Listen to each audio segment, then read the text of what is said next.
First of all, why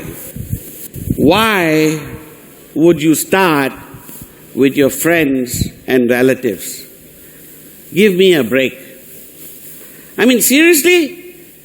This is how you start your business, with your friends and relatives? They would be the last people you should go to.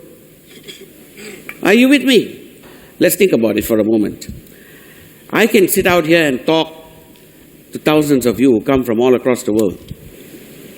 But friends and relatives who know me from the time I was a little boy,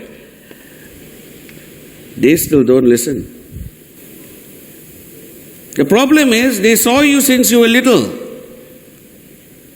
And because of that, to accept who you are and who you want to become is difficult.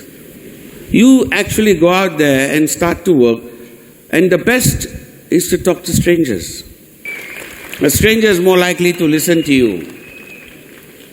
Are you with me? You see, your friend or relative is going to listen to you, and he's going to assess who you are first before he listens to you. A stranger only listens to what you're saying. And you have 70 rejections, then look at it this way. You need 100 rejections to become an amateur. Amateur. You need 1,000 to become professional. So go back and get 30 more rejections, and then you'll become an amateur. Your target is to get 1,000 rejections. Are you with me? So you're only at 70, no? You have a long way to go. Every rejection is a badge of honor. Collect it. I can only tell you from my own experience, right?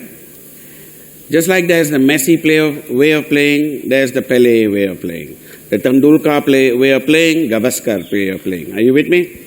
Jack Nicklaus has his style and Tiger Woods has his style. Are you with me? For me, touching friends and relations would be a sensitive zone. I would go to them when I know them very well. The question is, do we really know them? Now that is something I will not answer for you. That's a question you have to make. You have to make a judgment on your own. Are you with me? The reality is, I have always found it easier to talk to somebody at a bus stand. Are you with me? I have found it easier. It's just the way that I am. It's much harder to sit down and convince a relative, because he'll be sitting there questioning me for 2.5 hours.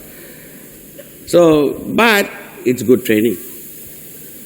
It's great training. So actually, in terms of the hot zone, I would say you must do it. Go through it, learn your lessons, lick your wounds, and go back to work. Okay? But here's the understanding, huh? Don't expect it to be easier. Is it your hot stone? Yes. Do it? Yes. Great learning? Yes. Not necessarily easier. See, the thing is to expect that it is easier. That may not always be true. Because sometimes the price that you pay is after the fact. Because your relative says, okay, I will sign up. Why did I sign up? Because you are my relative. Which means I'm not going to work. So you end up with double the work. This is all the part of the price. So, still, it's great training. It's great training. So, in terms of training, do your hot zone first. Does that answer your question? Not really, Dato. Now, should I listen to you or listen to my upline? Listen to your upline. Okay. I am also your upline. I didn't say, you see, I'm sharing my experience, right? In terms of my experience, I would prefer to work with other people because I know the price. Working with friends and relatives, the price may come later. But at the same time, I'm also encouraging you to do what your upline says. Your upline says, go to the hot zone. Do it. It's a great learning curve. No one else can teach you about rejection as a relative can.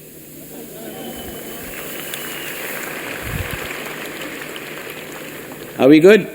Yes. All right. But remember what I said. Do what your upline says. But remember, I'm also your upline.